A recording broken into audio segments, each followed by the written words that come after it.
Bonjour tout le monde, bonjour chers élèves. Donc aujourd'hui, on va répondre à cette question. Quels sont les différents types des ondes mécaniques progressives? Alors, pour répondre à cette question, on revient à la définition d'une onde mécanique progressive. Alors, pour définir une onde mécanique progressive, on a deux concepts. On a la perturbation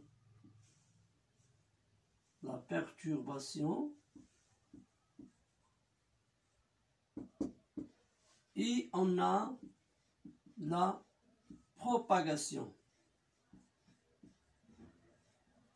Donc, on a déjà expliqué que une onde mécanique, c'est une propagation d'une perturbation dans un milieu matériel élastique avec transport de matière, de l'énergie, sans transport de matière. Alors, pourquoi j'ai cité ici les deux concepts principaux, perturbation et propagation? Donc, la perturbation, elle est caractérisée par il y a plusieurs caractéristiques, mais il y a par sa direction. On note la direction, par exemple, D1. La propagation est aussi caractérisée par une direction aussi. On le note D2. Alors, si la direction de la perturbation est perpendiculaire, c'est la direction D1, la direction de perturbation, perpendiculaire à la direction de sa propagation. Dans ce cas, on parle sur une onde transversale. Alors, une onde transversale. Par exemple,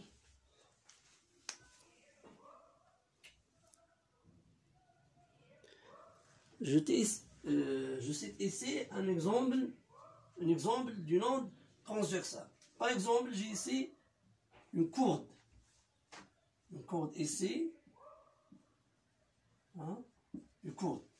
Si on perturbe cette courbe, bien, on lève ça verticalement, puis on relâche. Après quelques instants, on voit cette forme ici comme ça. D'accord, comme ça. Alors, ça, on a perturbé verticalement. On a fait une perturbation verticalement, mais la propagation se fait horizontalement. Donc, on a c'est D1. La perturbation se fait verticalement, mais la propagation se fait horizontalement. C'est-à-dire les deux directions sont perpendiculaires. On dit on a une onde transversale. D'accord? Alors, si, donc ça c'est le premier type d'une onde mécanique.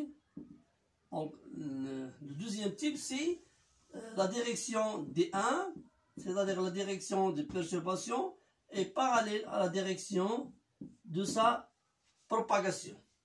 Maintenant, on part sur une onde longitudinale. Une onde longitudinale. Une onde longitudinale. Par exemple, si on prend par exemple un long ressort, comme ça, d'accord? Alors, ça c'est un ressort.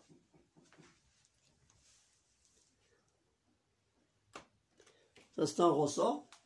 Si on comprime quelques sphères, comme ça, on comprime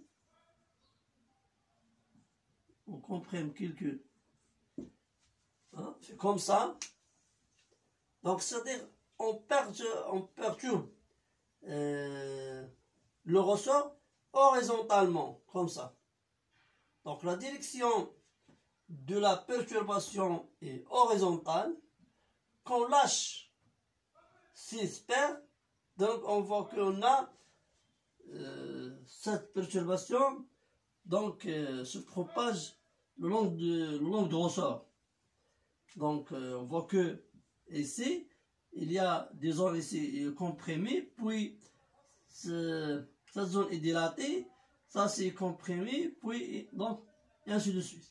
Alors, ça veut dire que la propagation de cette perturbation est faite horizontalement, c'est-à-dire les deux directions sont parallèles. D'accord? Alors, par exemple, le son aussi, le son, bien les ondes sonores, sont des ondes longitudinales. Donc, alors, une onde longitudinale se propage de façon que il y a deux phénomènes, compression, hein, compression et dilatation. Alors, une onde longitudinale, elle se propage de façon compression-dilatation de la zone du milieu de propagation. Ça c'est, on fait par exemple entre parenthèses, le son, bien l'onde sonore. Le son, bien l'onde sonore.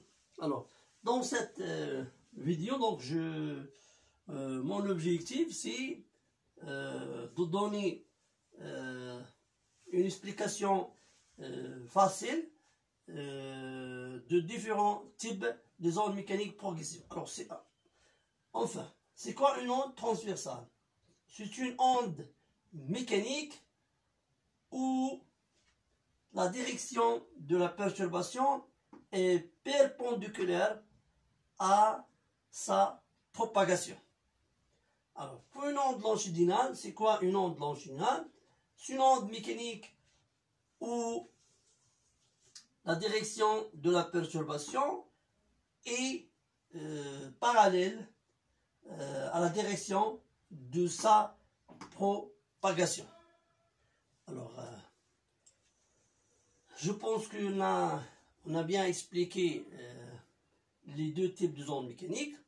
Si vous avez des questions ou bien des remarques, vous pouvez les laisser dans les commentaires et après on va les discuter dans une nouvelle vidéo. Alors bonne chance, merci.